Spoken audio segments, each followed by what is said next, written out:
Alors je remplace Emmanuel à la prédication et je me suis mis devant le Seigneur et j'ai dit qu'est-ce que tu veux que je parle. Et j'ai beaucoup aimé ce qu'a partagé bien sûr Emmanuel, mais cette partie du psaume 91. Puisqu'il m'aime, je le délivrerai. Je le protégerai puisqu'il connaît mon nom. Il m'invoquera, je lui répondrai. Je serai avec lui dans la détresse, je le délivrerai et je le glorifierai. Je le rassasierai de longs jours et je lui ferai voir mon salut. Est-ce qu'on tient cette promesse dans notre cœur? Est-ce qu'on a fait soi cette pensée? Vous savez qu'il y a, vous le savez, des vents contraires qui viennent dans nos églises et qui vont, pour certains, jusqu'à corrompre les pensées. Vous savez, beaucoup suivent les idées du monde, défendent des positions, défendent des gens, très bien, qu'on dit chrétiens, parce qu'on a entendu un jour qu'ils étaient contre l'Occident, c'est sûr qu'ils ont raison sur un certain point, mais on oublie de l'autre côté qu'ils ont du sang sur les mains. Alors vous avez des gens, des chrétiens qui défendent, vous avez d'autres qui amènent des doctrines bizarres dans les églises, et on les suit, on les suit. On oublie la simplicité de l'évangile de Christ, et tout est balayé. On jette l'eau du bain et le bébé avec. Quelqu'un vient avec un esprit nouveau, avec un petit E, annonce un autre évangile, et beaucoup l'écoutent, et sont emmenés. Ils perdent tout ce qu'ils ont reçu de Dieu. Et ils sortent de cette promesse du psaume 91. Alors vous allez dire, mais qu'est-ce qu'il est en train de nous expliquer? Qu'est-ce qu'il est en train de nous dire? Je suis simplement en train de vous expliquer ce qui s'est passé il y a très longtemps dans une église. Dans l'église de Corinthe. C'est exactement ce qui s'est passé. Donc vous voyez, autant d'années après, on retombe exactement dans les mêmes travers. Les doctrines de la prospérité. Vous savez que dans cette église de Corinthe, on a été même jusqu'à remettre la Sainte Seine en cause, disant que ce n'était qu'un rite. On a remis en cause la résurrection. Beaucoup disaient, mais en fait, moi je suis déjà ressuscité, je vis sur cette terre avec un cœur nouveau, un esprit nouveau. Parce qu'ils ont écouté les sophistes, pas les adorateurs de Sophie, tout de suite je vous arrête. Les sophistes étaient des penseurs, qui en fin de compte parlaient bien, parlaient de façon culturelle, de façon intelligente, mais qui corrompaient les esprits. Alors, il y a quelque chose de fascinant, qui fait dire par beaucoup d'exégètes, je veux dire des gens qui étudient la parole, qui disent que Corinthiens, 2 Corinthiens a été écrit, c'est une suite de plusieurs lettres. Si vous prenez par exemple 7, le chapitre 2 Corinthiens, chapitre 7, verset 16, vous lisez « Je me réjouis de pouvoir en toute chose me confier en vous ». Paul dit ça à l'église de Corinthe. Je me réjouis de pouvoir en toute chose me confier en vous. Il était à ce moment-là dans une euphorie incroyable. Pourquoi? Parce que si vous lisez Corinthiens, vous allez voir que Tite lui a amené des nouvelles de Corinthe. Le problème, on ne sait pas si les nouvelles étaient erronées ou alors corrompues. Parce que regardez ce qu'il dit maintenant au chapitre 13 de 2 Corinthiens. C'est totalement l'opposé. Examinez-vous vous-même pour savoir si vous êtes dans la foi. Éprouvez-vous vous-même. Ne reconnaissez-vous pas que Jésus-Christ est en vous? À moins, peut-être, que vous ne soyez désapprouvé. En fin de compte, du chapitre 1 au chapitre 9, c'est une réponse à une lettre, soi-disant, ou des nouvelles reçues de Tite. Donc Paul était dans l'euphorie. Il était content parce qu'il avait appris que l'Église marchait selon ce qu'ils avaient entendu. Et du chapitre 10 au chapitre 13, c'est ce qu'on appelle soit la lettre des larmes, ou soit la lettre sévère, où là, les Corinthiens se font démolir. Je dirais démolir par Paul. Parce que la profondeur de ce qui est marqué sous-entend une colère et une tristesse. Quelque chose, on ne peut pas dire de l'amertume, mais une profonde tristesse dans le cœur de Paul. 2 Corinthiens, chapitre 11, verset 3. Toutefois, de même que le serpent séduisit Ève par sa ruse, je crains que vos pensées ne se corrompent et ne se détournent de la simplicité à l'égard de Christ. Car si quelqu'un vient vous prêcher un autre Jésus que celui que vous avez prêché, ou si vous recevez un autre esprit que celui que vous avez reçu, ou un autre évangile que celui que vous avez embrassé, vous le supporterez fort bien. Vous imaginez un peu la transition entre la partie où il dit, mais en fin de compte, je peux compter sur vous dans toutes les parties. Et aujourd'hui, il dit, vous vous êtes fait avoir. Si quelqu'un vient avec un autre esprit ou un autre évangile, vous allez l'écouter. Et je vous rappelle, si on prend Genèse 3, on connaît tous ce passage, que le diable n'a jamais menti à Ève. Il n'a absolument pas menti à Ève. Il a juste détourné ce que Dieu avait dit. Le serpent, il était le plus rusé de tous les animaux des champs que l'Éternel Dieu avait fait. Il dit à la femme, Dieu a-t-il réellement dit, vous ne mangerez pas de tous les arbres du jardin? La femme répondit au serpent, nous mangeons du fruit des arbres du jardin. Mais quant au fruit de l'arbre qui est au milieu du jardin, Dieu a dit, vous n'en mangerez point et vous n'y toucherez point, de peur que vous ne mouriez. Alors le serpent dit à la femme, mais vous ne mourrez point. Mais Dieu sait que le jour où vous en mangerez, vos yeux s'ouvriront et que vous serez comme Dieu, connaissant le bien et le mal. Il était en train de dire que, bah non, physiquement, vous n'allez pas mourir. Alors que Dieu leur avait dit, spirituellement, vous mourrez. Vous perdrez la relation que nous avons en ce moment. Vous perdrez le fait de pouvoir vous approcher de moi. Et c'est tout ce qu'ils ont perdu. Ils ont perdu l'autorité. Parce que je vous rappelle que Dieu avait donné l'autorité à l'homme sur tous les animaux de la terre, sur toute chose qu'il avait devant lui. Ils ont perdu cette autorité. Et vous savez, j'espère que vous le savez, qu'actuellement, pour ceux qui sont en Christ, ils ont cette autorité. Par l'esprit qui est en eux. Alors la mise en garde, c'est veille sur ce que tu as reçu. Garde ce que tu as reçu et affermis ce que tu as reçu. Sinon, on va tomber dans ces choses. On entend des disputes, on entend des choses. L'un défend une position, l'autre défend une autre position. Qu'est-ce que ça va faire avec l'évangile de Jésus-Christ? Qu'est-ce que ça va faire avec la simplicité du fait qu'un homme je vais dire Dieu devenu homme, soit venu au milieu de nous, avec sa simplicité, sans mots extravagants, sans une science plus grande que les hommes, mais simplement avec de l'amour.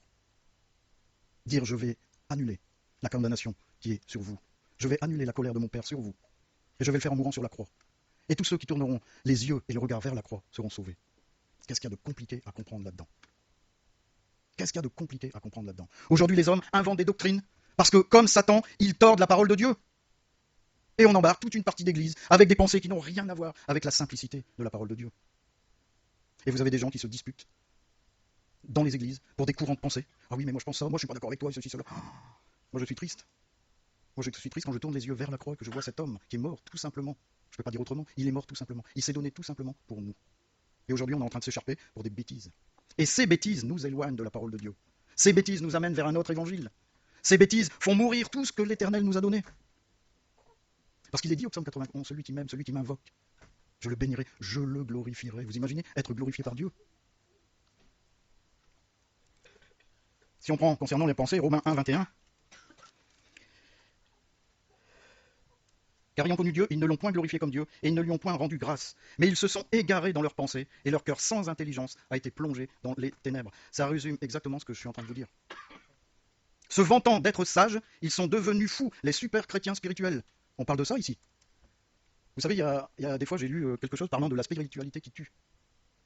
Trop de spiritualité tue. Parce qu'on oublie la simplicité de l'évangile de Christ. Et puis on se dit, bah voilà, bah si tu parles pas en langue, t'es pas chrétien. Montre-moi ça dans la parole de Dieu. Parce que les gens confondent, vous savez, quand l'esprit est descendu, les gens parlaient dans une langue, bah oui, bah d'accord, ils entendaient chacun dans la langue de leur pays. Et puis bah les gens ont dit, bah attends, si tu parles pas en langue, si tu pries pas en langue, bah t'es absolument pas chrétien, t'as pas reçu l'esprit de Dieu. Encore un courant de pensée qui va détruire une église. Ah, parce que vous avez des gens qui écoutent, ah mais lui il prie pas en langue, donc c'est pas un bon chrétien. Mais on va où? On va où? Christ est venu pour nous. Vous savez qu'il n'y a pas de plus grand dans l'église que Jésus-Christ. Aucun pasteur n'arrive à l'égal de Christ, aucun ancien n'arrive à l'égal de Christ, et moi je remercie Dieu de ne pas être à l'égal de Christ, parce que ça peut me permettre de dire aujourd'hui qu'encore aujourd'hui, je dépends de lui. Sinon je suis en train de vous dire que je suis Dieu, et que dès que vous me parlez, il faut me regarder bien sûr du bas de où vous vous trouvez. Est-ce que c'est biblique? Vous savez que les pensées de Satan ont un attrait pour ceux qui sont du monde. Ils écoutent les paroles de Satan, ils sont attirés par les pensées de Satan. Et si vous voyez un Jean, chapitre 4, verset 6, alors quand vous commencez au verset 4, à chaque fois il y a vous, petits enfants, eux ils sont dans le monde et nous, nous sommes de Dieu. Vous, c'est les lecteurs, c'est ceux qui lisent les épîtres de Jean. Eux, ce sont les antichrists, les faux prophètes, les faux docteurs, tous ceux qui se disent de Dieu qui ne le sont pas. Et nous, là il parle des apôtres. Nous sommes de Dieu, celui qui connaît Dieu nous écoute. Celui qui n'est pas de Dieu ne nous écoute pas, c'est par là que nous connaissons l'esprit de la vérité et l'esprit de l'erreur. Tout ce qui est apostolique a toujours pu faire une distinction entre l'esprit de vérité et l'esprit du mal. C'est-à-dire que si vous avez les yeux tournés vers la parole de Dieu, que vous écoutez la profondeur de la parole de Dieu, lorsque vous parlerez, lorsque vous agirez, votre cœur sera dans la vérité. Si vous vous éloignez d'un iota, c'est-à-dire d'un petit peu de cette vérité, vous savez, Dieu a-t-il vraiment dit, et vous déviez légèrement la parole de Dieu, votre cœur est dans l'erreur. Votre cœur est dans l'erreur, tout ce qui va sortir de vos profondeurs, ce sera du mensonge. Tout ce que vous êtes dans une église sera du mensonge. Tout ce que vous êtes surtout devant Dieu sera du mensonge, parce que vous n'êtes plus dans la vérité. Et Paul le savait. Paul, c'est ce qu'il a expliqué à ces gens. Il a dit, mais vous vous vantez d'être spirituel, mais vous ne l'êtes pas. Et la suite, il va leur démontrer. Il va leur démontrer. Tout ça parce qu'ils se sont détournés de la simplicité de la parole de Dieu. En acte 2, 46, on peut voir la référence à la première église, l'église primitive. Vous allez voir à quel point c'est profond. Écoutez bien, ils étaient chaque jour tous ensemble. Chaque jour tous ensemble. Assidus au temple. Ils rompaient le pain dans les maisons et prenaient leur nourriture avec joie et simplicité de cœur. Parce qu'ils avaient le cœur changé par la parole de Dieu. Ils avaient pris pour argent comptant tout ce qu'on leur avait dit, sans essayer de discuter, sans essayer de disputer tout ce qui leur avait été dit. Et ils avaient cette simplicité de cœur, louant Dieu et trouvant grâce auprès de tout le peuple. Ils avaient une vie tranquille. Et le Seigneur ajoutait chaque jour à l'église ceux qui étaient sauvés. N'est-ce pas magnifique? Ça, c'est la première église. La simplicité du cœur. Pas les choses calculées, pas les choses qu'il faut faire, mais les choses qui sont vécues dans le cœur et qui sortent du cœur. En 2 Timothée 4, 3.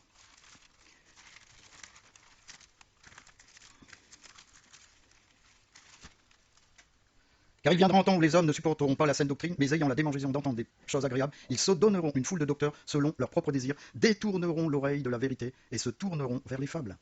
Mais toi, sois sobre en toutes choses, supporte la souffrance, fais l'œuvre d'un évangéliste, remplis bien ton ministère. Il s'adresse à Timothée, c'est sûr, mais il s'adresse à chacun d'entre nous. Vous savez les choses qui dérangent, prêcher la repentance, prêcher le pardon, prêcher la croix, écoutez bien. On n'a plus maintenant dans nos églises. Parce qu'il faut garder du monde dans les églises, il faut remplir les églises. Si ton église est pleine, c'est que l'Esprit de Dieu est présent. J'en suis moins certain, vous voyez. Parce que pour certains, pour attirer le monde, on va faire des concerts avant d'entendre la parole de Dieu. 2 heures de chant, 2 heures de boum boum tralala. Oh oui, mais c'est triste, c'est triste. Vous avez des gens qui, parce qu'ils n'ont pas ce genre de choses, vont quitter une église. Oui, mais ton église est endormie, tu comprends? Il n'y a personne qui danse sur place. Mais quand l'Esprit de Dieu parle dans cette église qui est morte, c'est-à-dire dans l'église où il n'y a pas de boum boum tralala, ben ces gens-là n'entendent pas. Vous savez ce qu'ils entendent? L'esprit du monde. Parce que quand il n'y a pas de boum boum tralala dans une église, la première chose qu'on entend, c'est la respiration de l'esprit. Est-ce que vous le savez ça? Est-ce que vous avez déjà entendu la respiration de l'esprit dans une église? Si on est obligé de combler par des boum boum boum tralala, je trouve ça triste. Parce qu'on ne laisse plus l'esprit parler. L'esprit se tait. Parce que l'esprit, quand il vous parle avec douceur. Il vous parle dans le calme. Il chuchote à votre cœur. Avoir des démangeaisons, d'entendre des choses agréables, vous êtes tous, mes bien-aimés, des chrétiens magnifiques, vertueux. Près de Jésus-Christ, vous êtes des gens magnifiques. À votre avis, si vous entendiez ça tous les dimanches, est-ce que vous reviendriez à l'église? Je suis même pas certain que ce soit le genre de message que le Seigneur nous demande d'apporter. Parce que je pourrais vous dire tout le monde il est beau, tout le monde il est gentil, tout le monde ira au paradis, point final, 30 secondes de prédication. Mais c'est pas ça que le Seigneur attend de nous. Le Seigneur attend de nous qu'on prêche la vérité. Mais le monde veut une foule de docteurs qui vous dira, bah, si t'es pas riche, t'es pas chrétien. Si tu parles pas en langue, t'es pas chrétien. Mais comment on fait pour la personne qui se donne au Seigneur de tout son cœur avant de mourir? Il a parlé chrétien. Ah, il a parlé en langue. Non mais on va où, sincèrement? Je caricature, mais c'est du grand n'importe quoi. Baser le salut sur un parler en langue. Est-ce que Jésus l'a dit à la croix? Jésus a dit, tout est accompli, mes frères et sœurs. Tout est accompli. Vous n'avez plus rien à faire. Je n'exige de vous rien d'autre que de me fixer. Fixez vos yeux sur moi. Vous savez, si toutes ces choses sont dans la parole de Dieu, c'est une alerte. C'est une alerte pour méditer la parole de Dieu, pour lire la parole de Dieu, pour chercher à comprendre, replacer dans le thème tous ces versets, savoir mais pourquoi Paul a dit ça. Et quand on transpose, on s'aperçoit que maintenant, en 2024, on est exactement comme au temps de Corinthe. Exactement pareil. Et que vous avez des chrétiens qui pleurent, qui disent mais je comprends pas, il n'y a plus rien qui marche dans ma vie. Et puis vous lisez au psaume 91 que l'Éternel va ajouter des jours à tes jours. Si tu l'invoques, si tu glorifies son nom. Est-ce que vous comprenez ce que je suis en train de vous dire? Et la plupart du temps, on écoute ce petit esprit avec un petit e. Et ça nous emmène. Et ça nous détruit. Et on touche le fond. Et ça détourne l'oreille de la vérité. Ça détourne l'oreille de la vérité. Si quelqu'un vient vous prêcher un autre Jésus, vous savez qu'il y a des gens à la fin des temps qui viendront vous prêcher autre chose que la vérité. Si je vous amène un bidon, ce bidon est bleu, il y a juste un tuyau au bout, je vous dis c'est un extincteur, est-ce que vous allez le croire? Mais non, parce qu'on est habitué à ce qu'un extincteur soit rouge, qu'il ait tout un truc, parce qu'on connaît. On en a tous vu, on connaît, on s'est approché, on l'a peut-être même déjà utilisé. Mais l'image est la même pour la parole. Si quelqu'un vient et subtilement vous dit, mais est-ce que c'est marqué ça dans la parole? Vous savez, si je viens vous dire ce que je vous ai dit tout à l'heure, pour être chrétien, mes frères et sœurs, moi je vous annonce ce matin que celui qui ne prie pas en langue n'est pas chrétien. Est-ce que vous allez dire, oh, bah, je suis pas chrétien alors? Ben, moi je vous invite à lire toute la partie où on parle des dons. Vous allez voir que pour les uns, le don de guérison est donné, pour l'autre c'est le don de discernement, pour l'autre c'est le don de prophétie. Et puis il y a des gens qui disent, ben voilà, mon vieux, si tu parles pas en langue, tu n'es pas chrétien. Et c'est ça, c'est prêcher un autre Jésus, prêcher autre chose que l'évangile. Avec un autre esprit, parce que la personne qui vous fait ça, c'est-à-dire qu'elle veut vous diriger vers son courant de pensée. Et si tu n'es pas dans la bonne doctrine, celle de Jésus-Christ mort et ressuscité, c'est fini. Tu vas t'éloigner du salut. En Colossiens 1, 26. Non, j'ai dû me tromper. Galates 1, 6, pardon. Galates 1, 6. Je m'étonne que vous vous détourniez si promptement de celui qui vous a appelé par la grâce de Christ pour vous passer à un autre évangile. Non pas qu'il y ait un autre évangile, mais il y a des gens qui vous troublent et qui veulent altérer l'évangile de Christ. Altérer ici, c'est renverser l'évangile de Christ. Et pourtant, quand vous étudiez l'épître aux Galates, c'est l'un des plus doux, des plus gentils des épîtres pauliniens. Il leur fait des reproches, mais je veux dire, comparé à Corinthiens, ça n'a rien à voir du tout. Et là, il leur dit, mais avec tout ce que vous avez entendu, je suis en train de m'étonner que vous vous détourniez de l'évangile de Christ. Vous voyez encore une église où ils sont partis à se détourner de l'évangile de Christ. Pourquoi? Parce que, comme je l'ai dit au début, ils ne se sont pas affermis. Ils sont restés des chrétiens spirituels avec des accroches. Ça veut dire qu'ils se croient chrétiens, ils se croient spirituels. Mais de quel esprit sont-ils animés? Parce que les Corinthiens ici, ils se croyaient animés de l'esprit de Dieu. Et Paul leur a prouvé qu'ils n'étaient pas du tout chrétiens. Pas du tout. Et que pour certains, vous savez que Paul a été battu par un gars, un frère de l'église de Corinthe. Si vous lisez un Corinthien, le premier des Corinthiens, la première lettre, il a été battu par un Corinthien. Et d'ailleurs, à un moment donné, il demande à ce que justice soit faite. Et on est où là? On est où? Là où doit régner l'amour, règne la guerre. En Hébreu, chapitre 13, verset 19.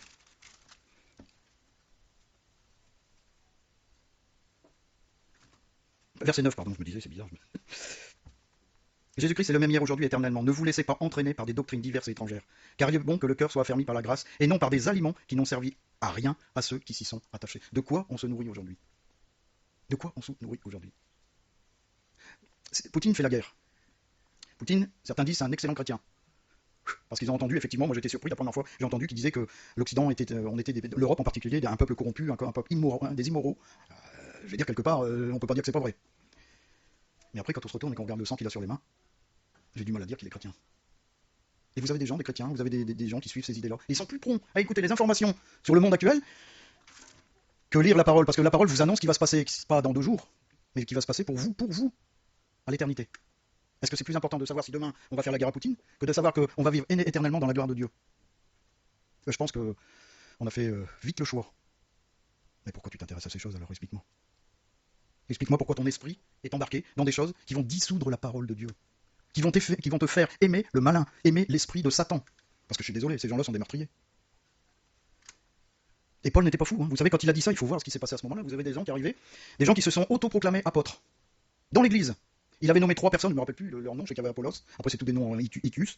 Et ces 3-là dirigeaient tant bien que mal l'église, au milieu de tous les conflits, au milieu de toutes les choses qui n'avaient rien à faire. Là, il y a eu des incestes, il y a eu la Sainte Seine qui était prise n'importe comment, vous aviez des gens qui étaient ivres en prenant la Sainte Seine.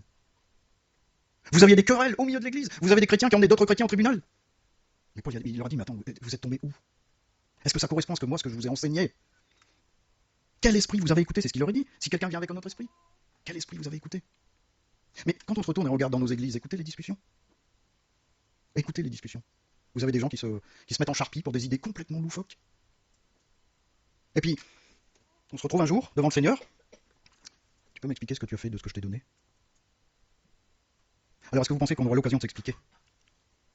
On n'aura pas du tout l'occasion de s'expliquer. Mais Dieu va nous poser cette question. Qu'as-tu fait du talent que je t'ai donné? Tu as lu mes promesses dans ma parole. Tu les as lues, je vais te porter. Toi qui m'invoques, je te porte. Je vais te glorifier. Dieu glorifie un humain. Et pourtant, c'est les dieux qui le disent. Et qu'as-tu fait de toutes ces choses? Est-ce qu'il était important que tu te fourvoies dans les pensées du monde? Qu'as-tu de plus aujourd'hui? Tu as tout perdu. Pour une seule chose, avoir raison. Et c'est ce qui se passait dans cette église-là. Les faux prophètes, en fin de compte, ils voulaient avoir raison par rapport à Paul. Ils voulaient que leur enseignement soit plus élevé que celui de Paul. Alors ils enseignaient des choses qui étaient agréables à entendre, mais fausses. Est-ce qu'on a soif de ça ce matin?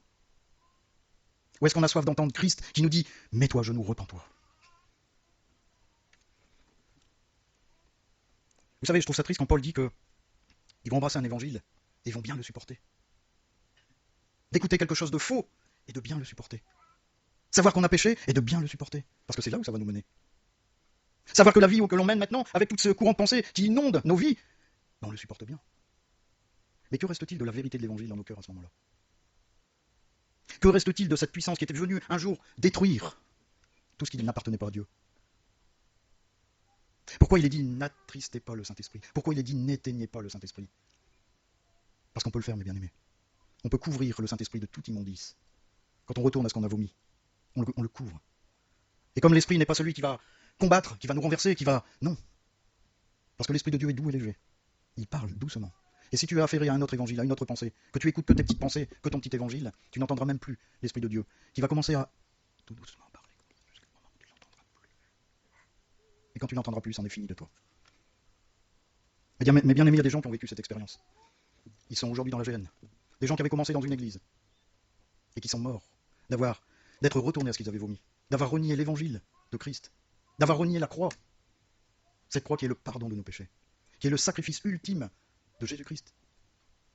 Parce qu'ils ont tout jeté à la poubelle. Pour suivre ce monde, pour suivre les pensées du monde qui sont animées par le malin. Alors nous avons chacun à garder, nous avons chacun à veiller, nous avons chacun à affermir ce que le Seigneur nous a donné. Et si ce matin on sait qu'on n'est pas dans ce cas-là, on rentre chez soi, on se met à genoux devant le Seigneur, on lui demande pardon. On dit Seigneur, ta vie est ma vie. Je ne veux rien d'autre que ta vie dans ma vie. Amen.